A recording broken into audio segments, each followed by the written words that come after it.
Hello students, video शुरू करने से पहले प्लीज चैनल को लाइक, शेयर और सब्सक्राइब जरूर करें। एक इम्पॉर्टेंट इन्फॉर्मेशन, अगर आपको इस वीडियो के नोट्स चाहिए तो डिस्क्रिप्शन बॉक्स में दिया गया डाउनलोड लिंक चेक करें।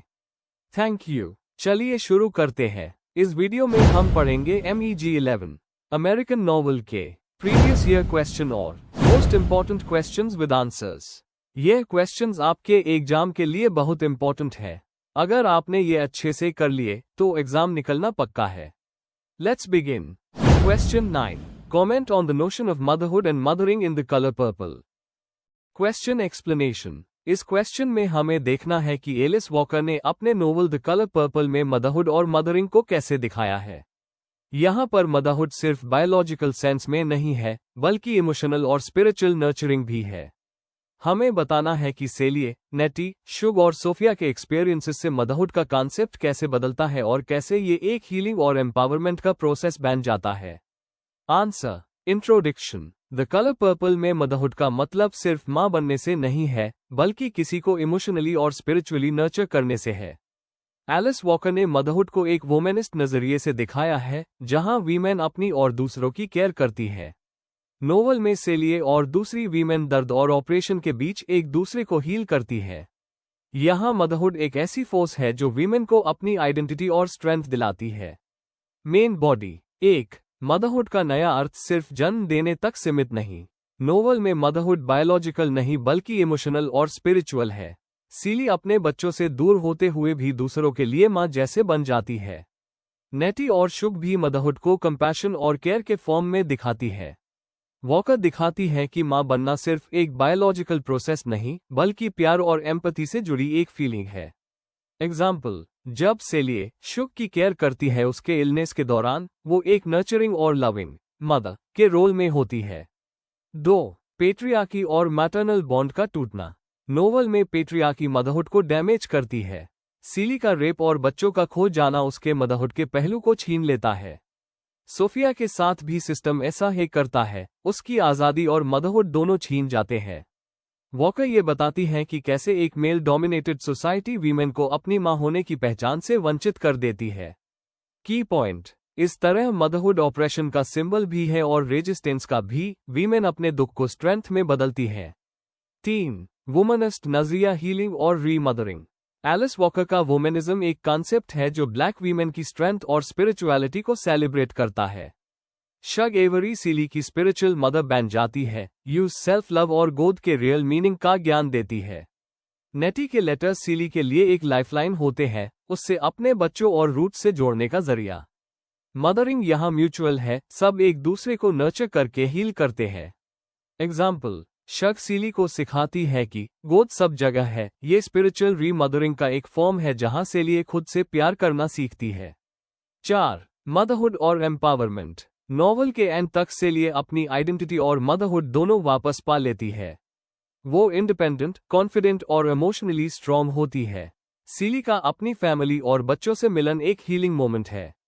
मदरहुड अब एक कलेक्टिव स्ट्रेंथ बन जाता है, जहां वीमेन एक दूसरे को अपलिफ्ट करती है। इंटरप्रिटेशन। वॉकर का कहना है कि असली मदरहुड कंट्रोल नहीं, बल्कि कंपैशन और कनेक्शन से बनता है। कंक्लूजन। द कलर पर्पल में मदरहुड एक जर्नी है, पैन से पावर तक। एलिस वॉकर ने मदरहुड को एक स्पिरिचुअल और इमोशनल बॉन्ड के रूप में दिखाया है जो वीमेन को हील करता है और उन्हें अपनी पहचान देता है। मदरिंग यहाँ एक कम्युनल एक्ट है, जिसमें वीमेन एक दूसरे को नर्चर करके अपना वर्ल्ड बनाती है। If you need the notes of this video, there's a download link in the description box. Be sure to check it out. Thank you. Let's see the next question. Question 10. In what way can John Barth's The Floating Opera be described as a nihilistic comedy? Discuss. Question explanation. इस question में हमें समझाना है कि John bath का novel the floating opera कैसे एक nihilistic comedy के रूप में समझा जा सकता है। मतलब एक ऐसी कहानी जहां जिंदगी का कोई अर्थ नहीं है, लेकिन फिर भी उसमें ह्यूमर और आयरनी के जरिए मीनिंग ढूंढने की कोशिश होती है। यहाँ हमें दिखाना है कि कैसे सीरियस फिलोसॉफिकल थीम्स को कॉमिक स्टाइल में प्रेजेंट किया गया है। आंसर। इंट्रोडक्शन। जॉन बाथ का नॉवल द फ्लोटिंग ओपेरा 1956 एक ऐसा पोस्ट मॉडर्न अमेरिकन नॉवल है जो एग्जिस्टेंशियल फिलॉसफी और डार्क ह्यूमर को कंबाइन करता है। इसमें प्रोटैगनिस्ट टॉड एंड्रूज अपने जीवन के मीनिंग को समझने की कोशिश करता है और सुसाइड करने के बारे में सोचता है, लेकिन बात इस सीरियस थीम को एक कॉमिक अंदाज में लिखता है। यहाँ हम देखते हैं कि लाइफ की अब्सर्डिटी को बात कैसे एक नायलिस्टिक कॉमेडी के फॉर्म में दिखाता है। ये नॉवल फिलोसोफर्स जैसे एल्बर्ट कैमू और सार्tre के एग्जिस्टेंशियल आइडियाज से भी प्रेरित है। Main body. 1. नायलिज्म का कॉन्सेप्ट। नायलिज्म का मतलब है लाइफ में कोई फाइनल मीनिंग या पर्पस नहीं होता। टॉड एंड्रूज के कैरेक्टर में ये सोच क्लियरली दिखाई देती है। उसके लिए ना मोरालिटी का कोई बेस है, ना रिलीजन का। लेकिन टॉड डिस्पेयर में नहीं डूबता, बल्कि आयरनी के साथ जीता है। ये अप्रोच कैमू के मिथ ऑफ सिसिफस जैसे आइडियाज से मिलती है। मीनिंग नहीं है, पर जीना फिर भी जरूरी है। बात का मैसेज है, अगर लाइफ अब्सर्ड है तो उस पर हंसते हुए जीना ही सही रिएक्शन है। 2. कॉमेडी और आयरनी के जरिए फिलॉसफी। नॉवल काफी ह्यूमरस है, चाहे थीम सुसाइड जैसा सीरियस ही क्यों ना हो। टॉड अपने सुसाइड के प्लान्स को इतनी काम और विटी लैंग्वेज में बताता है कि वो ट्रैजिक नहीं, फनी लगता है। ये कॉमिक अब्सर्डिटी बात के राइटिंग स्टाइल का मेन चार्म है। ह्यूमर यहाँ मजाक नहीं, बल्कि एक फिलोसॉफिकल रिस्पॉन्स है। अगर कुछ भी मैटर नहीं करता तो हम हंस क्यों ना लें। इसलिए नोवेल एक नायलिस्टिक कॉमेडी है, डार्क थीम लेकिन कॉमिक प्रेजेंटेशन। 3. नैरेटिव स्टाइल और पोस्टमॉडर्न टोन। स्टोरी टॉड के फर्स्ट पर्सन नरेशन में लिखी गई है, जहां वो अपने आप को ही मॉक करता है। नॉवल का स्ट्रक्चर फ्रैगमेंटेड और सर्कुलर है, जैसे लाइफ खुद होती है। बात रिपीटेडली अपने है सीरियस थॉट्स को तोड़ता है और उन्हें कॉमिक बना देता है। ये पोस्टमॉडर्न स्टाइल है, जहां कोई क्लियर मॉरल या एंडिंग नहीं मिलती, बस एक सेल्फ अवेयर आयरनी होती है। टॉड का नरेशन एक ऐसे वर्ल्ड को दिखाता है जहां मीनिंग की जगह रिफ्लेक्शन और लॉटर रह गया है। 4. Symbolism of the floating opera. Floating opera खुद एक स्ट्रॉन्ग सिंबल है, एक शो जो पानी पर चलता है बिना किसी बेस के। ये ह्यूमन लाइफ का सिंबल है, टेम्पररी, ड्रिफ्टिंग और मीनिंगलेस, पर फिर भी एंटरटेनिंग। बात दिखाता है कि लाइफ एक स्टेज है जहां हम सब एक्टर्स हैं और परफॉर्मेंस ही सब कुछ है। टॉड का फाइनल रियलाइजेशन यह है कि मीनिंग ना भी हो, जीना फिर भी पॉसिबल है। यही उसका कॉमिक एक्सेप्टेंस है, डिस्पेयर को हंसी के साथ जीना। कंक्लूजन। जॉन बाथ का द फ्लोटिंग ओपरा एक परफेक्ट नायलिस्टिक कॉमेडी है, जहां डिस्पेयर और ह्यूमर एक साथ चल रहे हैं। टॉड एंड्रूज के जरिए बात हमें दिखाता है कि अगर लाइफ का कोई फाइनल पर्पस नहीं भी है तो भी जीना एक परफॉर्मेंस है जो चलता रहना चाहिए। नॉवल पोस्टमॉडर्न थॉट और एग्जिस्टेंशियल आयरनी दोनों को ब्लेंड करता है। बात का मैसेज सिंपल है, अगर जिंदगी एब्सर्ड है तो हंसी उसका सबसे ऑनेस्ट जवाब है। If you need the notes of this video, there's a download link in the description box. Be sure to check it out. Thank you. Let's see the next question.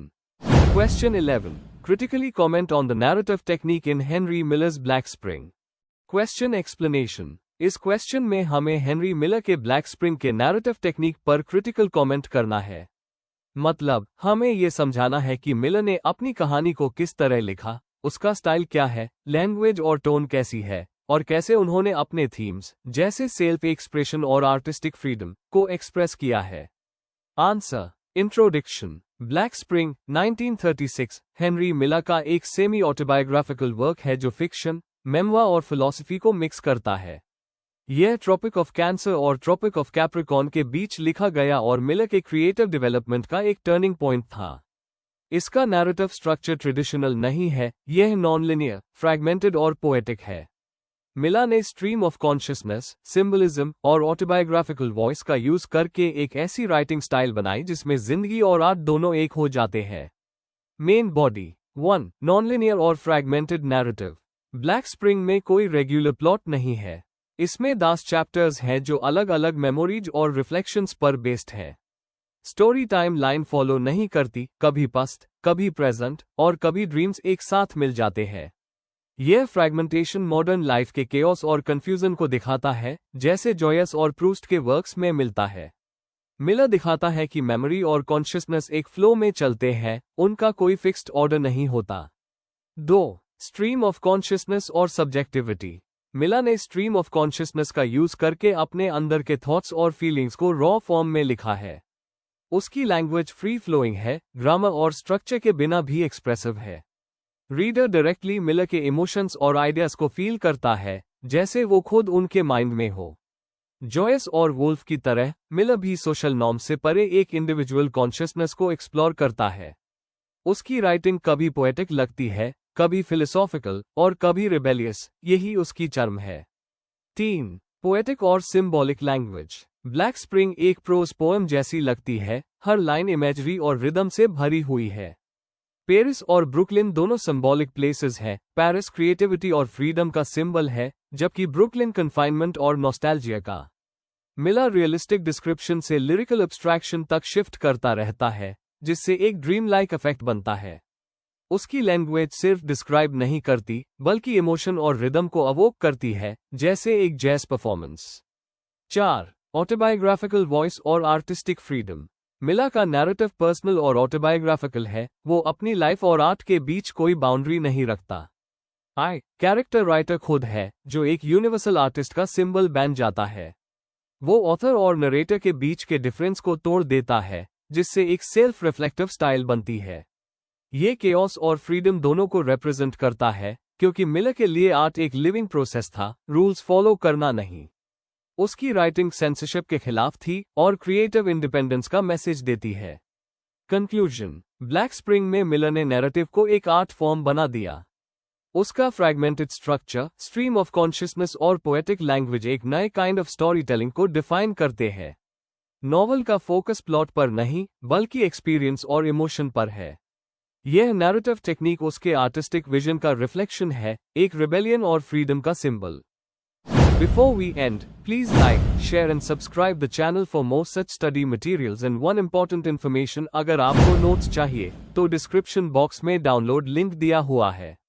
जरूर check करें। Thank you.